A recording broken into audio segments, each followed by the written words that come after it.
We are Man vs. Meeple, and for August 14th through the 27th, this is What's Next. Welcome back to What's Next, the bi-weekly show where David and I walk you through all the games coming out to your friendly local gaming store. I don't seem happy, but it's Gen Con week. It is Gen Con week. We are ready for it, we think. Yeah, we got a lot of stuff going on. This list is an incredible top 5. Yeah, it's But huge. there's another 10 to 15 games that are also coming out this week that David will have on the ticker below. It's going to be a monster week for games. Yeah, we could have done maybe 2+ episodes of What's Next for all these games, but we had to narrow it down. Yeah. So starting with number 5, I will start. This is Codenames Duet. We've talked about a lot of these games. We definitely talked about this one. Yeah. This is the newest version of Codenames. This is the 2-player cooperative mode. So it totally changes it up because the original Codenames, as you know, very much a party game. Right.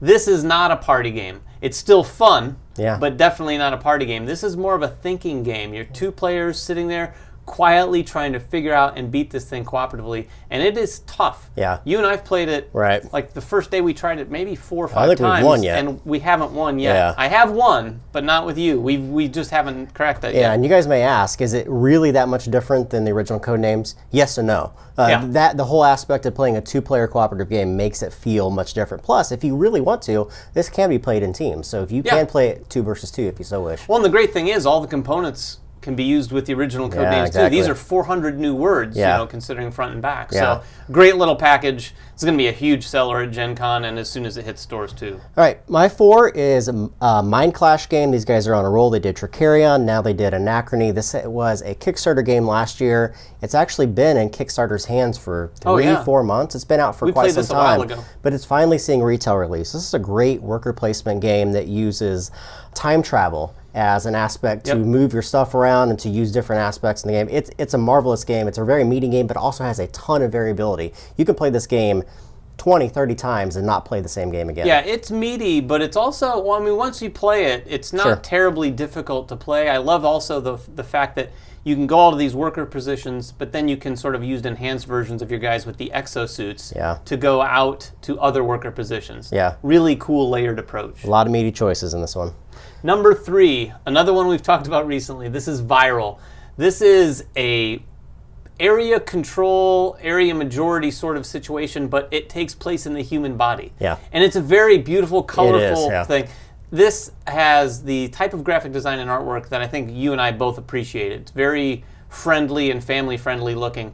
And it's a great introduction to area control. You're placing in the brain, in the appendix, all over the place, moving around the body system, kicking out other viruses, and each player is a virus. Yeah. So you're also sort of working against the research that's happening on the outside. So the better you score, it's an interesting mechanic. The more you score and the bigger moves you make to make those points, the more research the doctors do on the outside on your virus. If the research gets up to a certain point, you're kicked out. all your tokens are kicked out of the entire Eradicated. body, Right. which in some cases can be good to sort of reset and get things placed again. Unless it's at the end of the game, and that's an awful thing. No, to it is happen. an awful thing at the end of the game because you want things in there. Yeah. This is a great game. This is one of the newest Dice Tower Essentials, Yeah. and they really picked a great one. Fantastic game. The only game that we don't have a review of on our channel for is the number 2 game here, and this is Star Wars Rebellion: Rise of the Empire. This one has 100 new cards in it, a ton of new miniatures. You have new leaders and new missions. The whole game is based around Rogue One. So if you're a Star Wars fan, this is awesome because now you can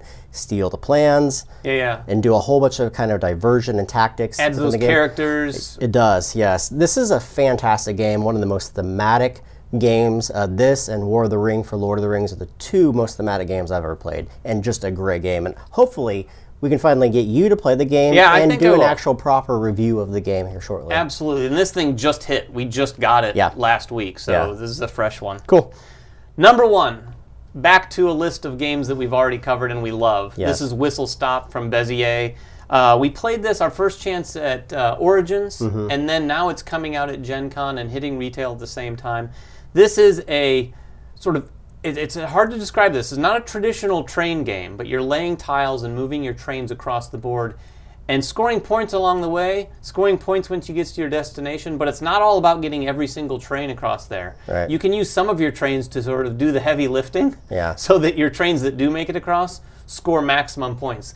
cool thing about this game, you can score points in so many different ways. I've played this a few times now, and the people who've won have won with different types of points, if you will. There's ways of you can invest in stocks and then score big points with those stocks, but at the same time you can invest in stocks and then screw that up and not really score the points that you should be able to with those. Right. So depending on the players and depending on the choices they make, this game can end up in a variety of different ways, which is really cool. Plus, it's gorgeous looking. It's a beautiful package. I think they wrapped this really well with the graphic design and the art.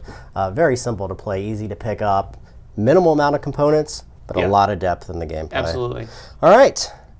Time for a friendly local gaming store. Yes, this week we're going to talk about another friendly local gaming store. This time it is Tables Board Game Spot. They're in Las Vegas, Nevada.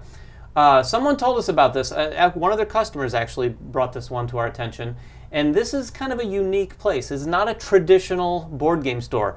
They're more of a board game cafe first and foremost. You can buy games there, but they're all about creating a place for people to come and play games. They have a huge library. You can get a day pass, come in there. I don't know how much those, I think it's $5, something for a day pass, maybe more than that. You can also buy like memberships so that you can basically come there for a full month whenever you want, or annual memberships, you can come there.